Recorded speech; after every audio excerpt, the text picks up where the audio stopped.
that's a perfect segue to Europe, which does have some export dependence. I wanted to ask you about it in the context of integration and the tug of war between globalization and nationalism that we were talking about earlier.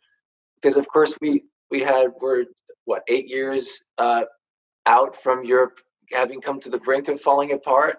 It came back together kind of sloppily, and in this moment it seems to be uniting fairly strongly, and even the prospect that it takes a pandemic to have joint euro bonds is tragically ironic, I guess. But what do you make of the future of Europe in this context?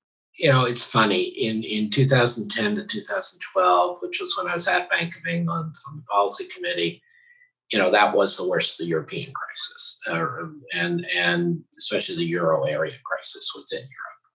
And a number of the issues you raised, I'm glad you raised the magic word nationalism, the evil magic word nationalism. We're part of that. I mean, part of what happened in Europe was, let's call it lack of solidarity or sympathy.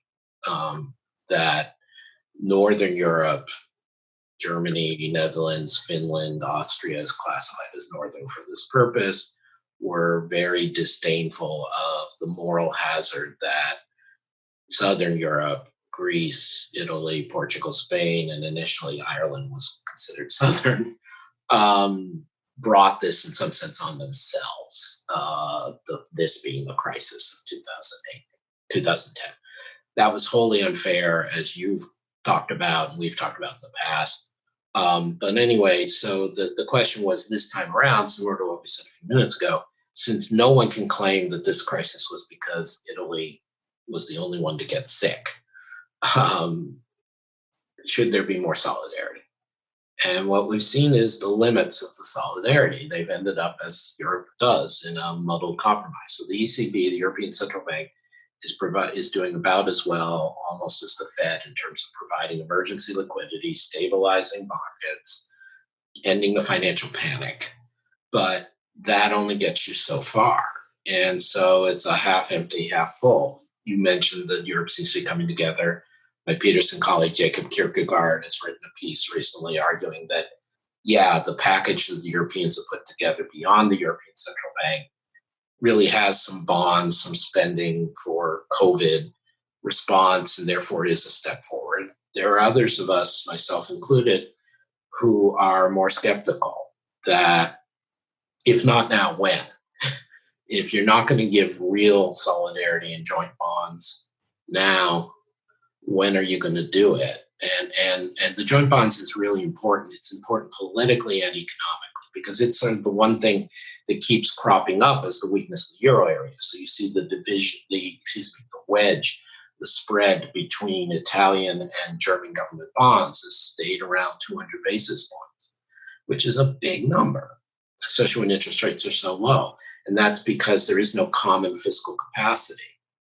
And the Netherlands and Germany and others have insisted that even if there are COVID bonds, they have to sort of take the form of conditional loans and not be called mutual bonds and very limited.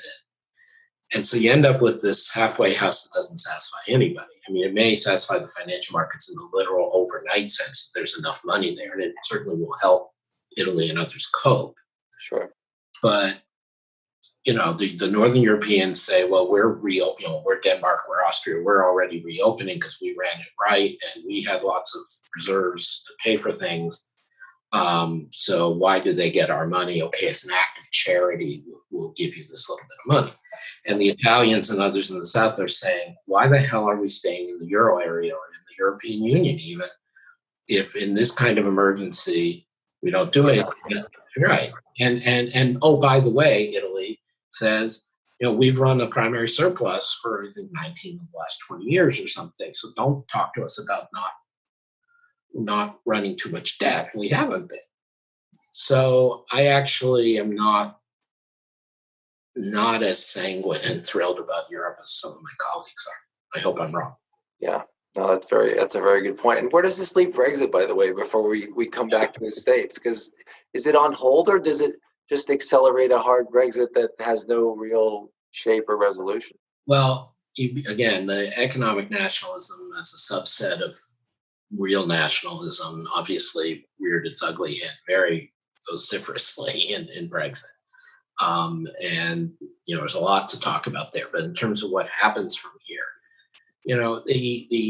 the government, the conservative government of Boris Johnson, has done a number of U-turns, which I welcome,